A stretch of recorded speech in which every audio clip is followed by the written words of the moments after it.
kid that can do his job, but there isn't a kid that can bring that experience to the Trache or a Mullet across to this Pittsburgh team. They have shown in Mario, they've shown the rest of the team how to finish the game, how to win a hockey game. Diggs, you know, I had a game, he had an interesting comment after game 4. The game, it's a 4-point game, and Fort Loney got a stick up in March 40, and a 5-minute penalty ensues, and he thought that might have hurt his club, because at that time, Minnesota was kind of getting things back together, and probably would have been able to take the puck away from Pittsburgh a little bit, and all of a sudden, they have the puck, and Pittsburgh just got to stop their thrust, and he felt by not having control of the puck, it actually helped the Penguins. Yeah, it probably did. The matchup, the coaching here has been excellent. In my opinion, for probably 55 minutes of that game the other night, Minnesota outplayed the Pittsburgh Penguins. Take away the 2 goals in the first 3 minutes and take away the tail end of the game with that 5-on-5 hockey, and Pittsburgh just ground them into the ice. For the rest of the game, I thought Minnesota had outplayed them, certainly dominated in the scoring department. At the hands of a near turned to stone, they probably win that hockey game. Yeah, I'm going to go to that.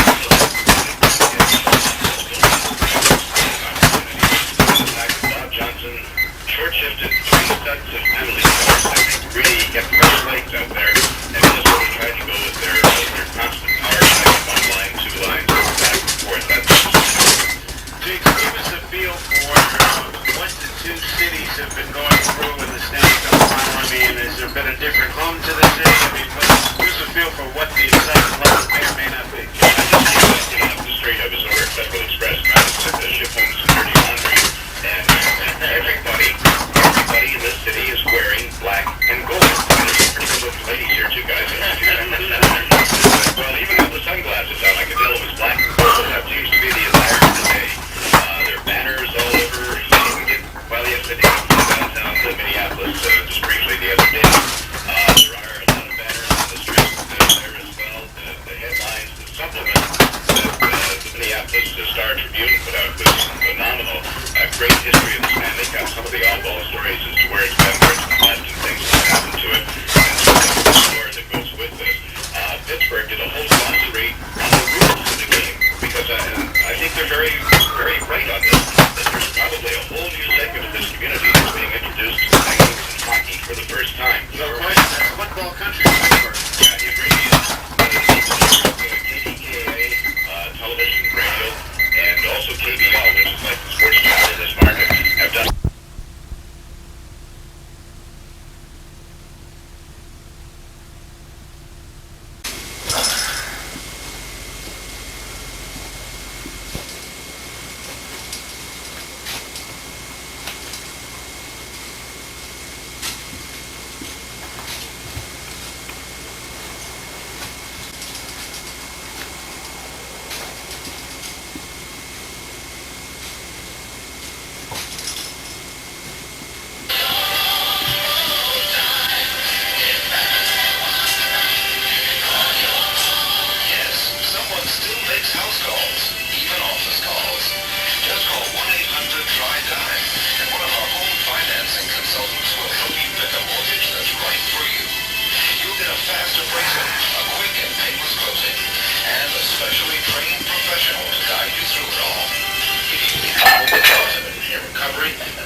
As alluded to when you were playing high school baseball at Crenshaw. I have criticized on this program your defense, your base running. I have criticized at times your effort, putting out, playing 100%, playing hurt. I'm not going to play games with you. I made the distinction that meeting you was a joy and a pleasure. I always thought you were a terrific human being, and I have said on this program, and I'm not going to tap dance, that I thought you underwhelming as a member of the New York Mets. There are a number of fans here in New York, Darryl, aside from the boos. I mean, as you pointed out, they were going to boo you as a Met.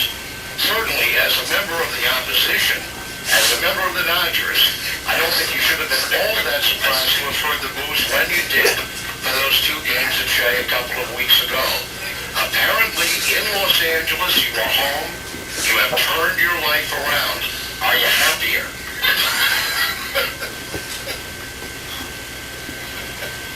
Darryl? Is Darryl still with us? Is Darryl still with us, Bill? He's asleep. I guess not. He fell asleep during the question. Are you happy?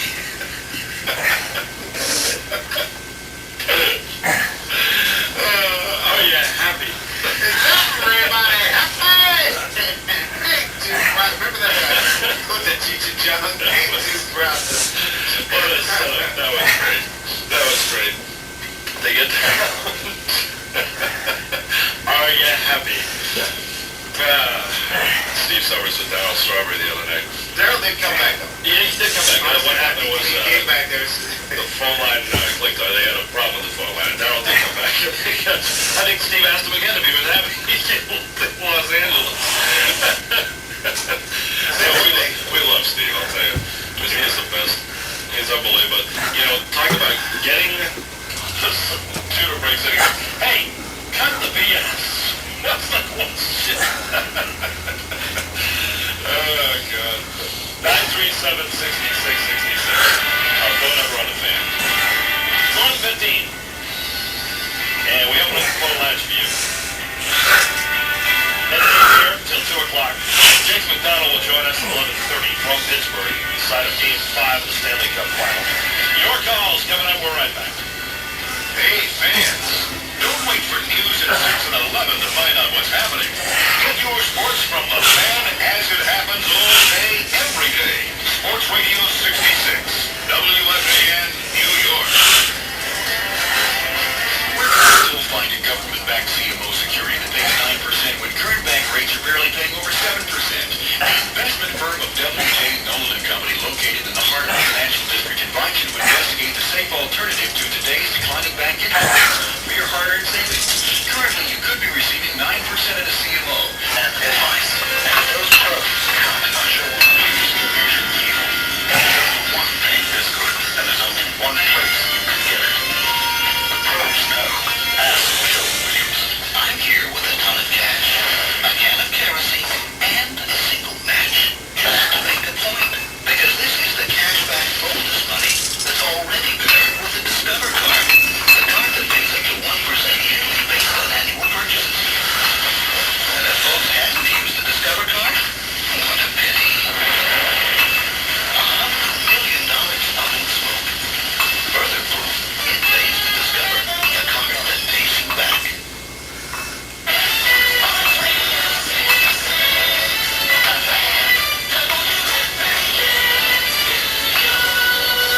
Well, now that everybody's happy, let's go to the phone calls. 11:19 here at the fan, and we start with George in Edison. How are you, George? Good, guys. How you doing, George? Or good morning, as it may be. Well, good morning, good afternoon.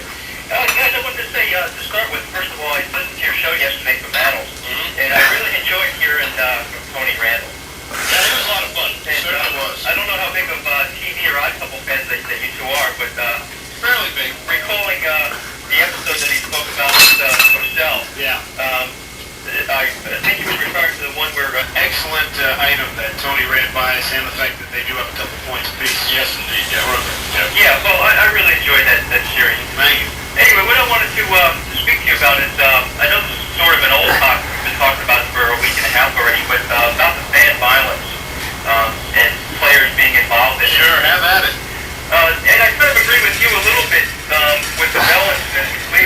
mean, I don't want to condone what the man did, but however, how much can you listen to? You know, it's just that, again, throwing a ball at a fan wasn't the right thing to do, but as the events unfolded, this person that was involved wasn't the most upstanding citizen whatsoever. The guy was a moron, and I felt bad for Bell in this sense. You know, he's a kid who's, obviously he has a little bit of problems with his temper. I think that's been, recognized before, and he's got a problem. He's young. He's in the early stages of trying to recuperate from this, and he doesn't need idiots like that. It doesn't excuse what he did.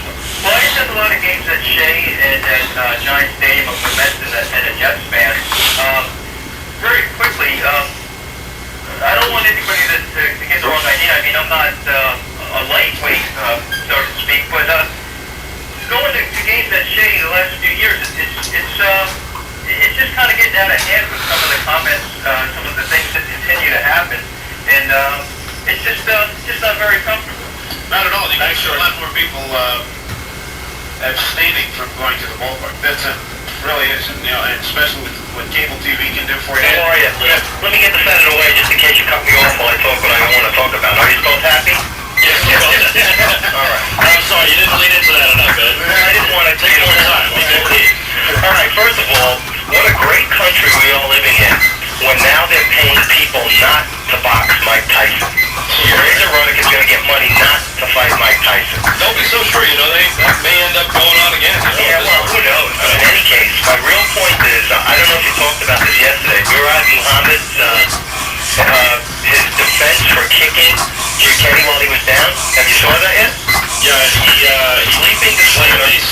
Sleeping disorder, right? And he takes medication, and he's going to plead temporary insanity.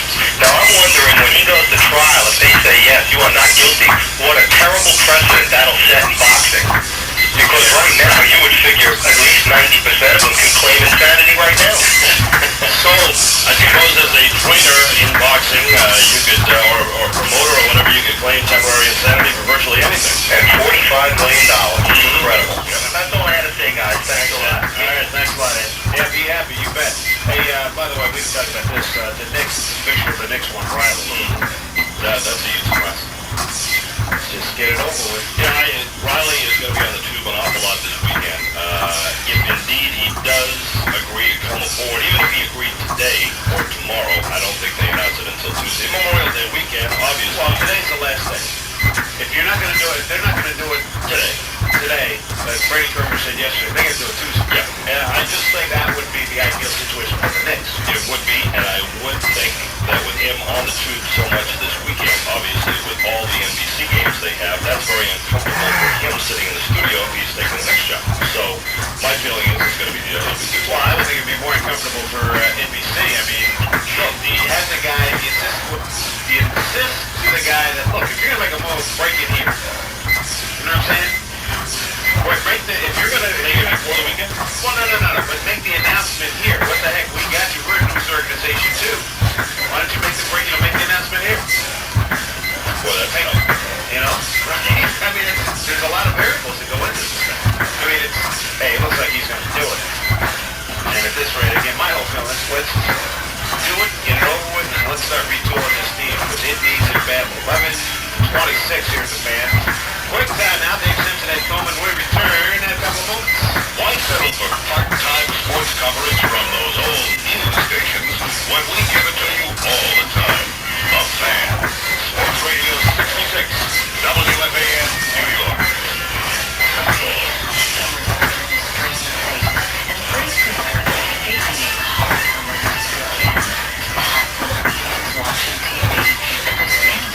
But he has fit a role for Bob Johnson. He's given him something in the dressing room.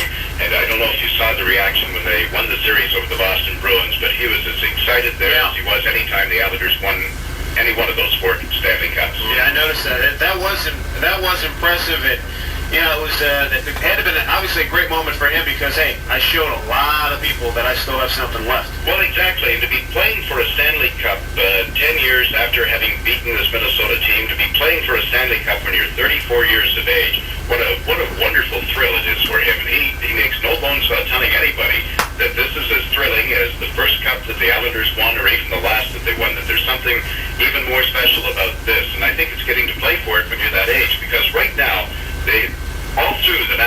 Hockey League. There's this thing that if you're over 30, your career's over.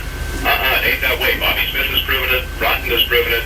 You've got guys like Mullen and Trache here, and those are only a handful of the guys that are over 30. Look at the way Gordy Roberts is playing. I think a lot of general managers, and I pointed this out to somebody the other day, hockey has a great history of being a game of followers. I swear that if the team were to go out here and win the 6th or 7th game of the series and win the Stanley Cup and everybody had a green hockey stick, there would be such a run on green hockey sticks you wouldn't be able to find green paint to paint your shutters. That's right. Look at it. I mean, the history, when Philadelphia won with those big brawling teams, you had to have the muscle, you had to have the brawn. Montreal wins with the skating, the speed game. Everybody drafted speed players. The Islanders win it with the clutch and grabbing and defensive aspects of the game. That's what you drafted. A team wins it made up of 20 Europeans. Boy, there'd be an awful glut of Europeans in the league again next year. Yeah, and the other thing, too, you made a good point when you talked about people who were reluctant to have 30-year-olds. It's interesting in this day and age, sports medicine, conditioning, what it is, the Carlton Fists, Nolan Ryans in baseball, etc., that it would seem to me that hockey would be a sport that you'd love to have 1 or 2 veterans still hanging around. Provided you can pay them a reasonable rate. I think if a guy's been around the league since he was 19 or 20 years of age, he's now 31, 32, he's probably a pretty good salary demand. And the front office, people who sit there as bean counters say, well, now, wait a minute, you can get rid of this guy because he makes too much money to do his job. There might be a kid that can do his job, but there isn't a kid that can bring that experience to the Trache or a Mullen across this Pittsburgh team.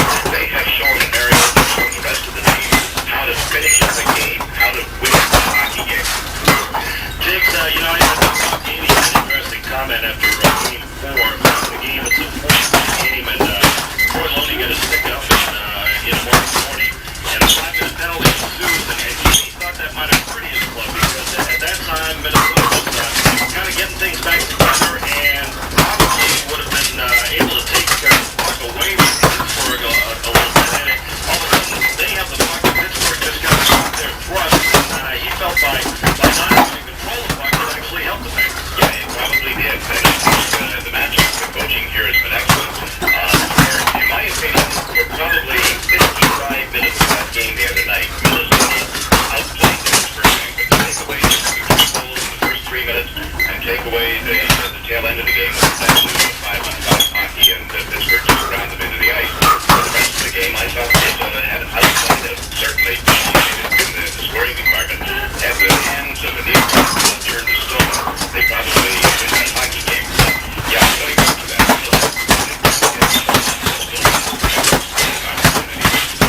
Bob Johnson short-shifted 3 sets of penalty killers. I think really kept fresh legs out there, and Minnesota tried to go with their constant power play, 1 line, 2 lines, back and forth.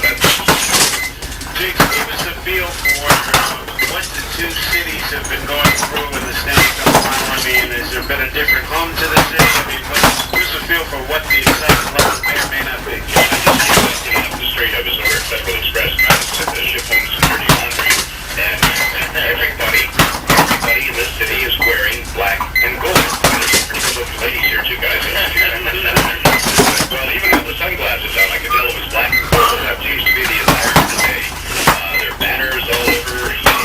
Well, yesterday downtown Minneapolis, just briefly the other day, there are a lot of banners on the streets there as well. The headlines, the supplement that the Minneapolis Star Tribune put out was phenomenal.